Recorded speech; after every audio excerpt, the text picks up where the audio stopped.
नमस्कार मित्रांनो, स्वागत आहे आपल्या न्यूज पूर्वाच्या मराठी बातमीपत्रात। आजची ब्रेकिंग बातमी आहे छत्तीसगडच्या रायपूरवरून। देशभरात लोकसभा निवडणुकीच्या प्रचाराचा जोर कायम असताना नक्षलवाद्यांनी एक मोठा हल्ला या ठिकाणी घडवून आणलेला आहे।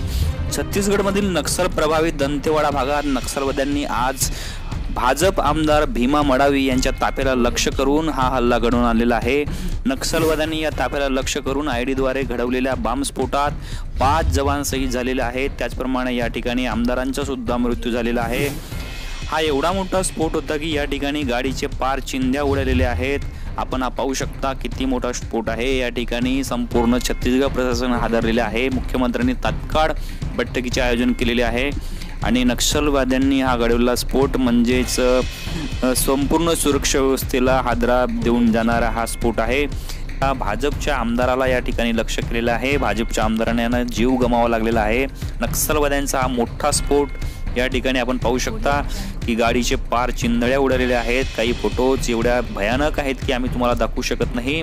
अतिशय दुर्दैव आज देशातली घटना की नक्षलवाद्यांनी छत्तीसगडमध्ये दंतेवाडा या ठिकाणी एका भाजप आमदारांच्या ताफ्यावर एक मोठा प्राणघातक स्फोट केलेला आहे। या ठिकाणी सुरक्षा जवानांचे 5 जवान इथं शहीद झालेले आहेत।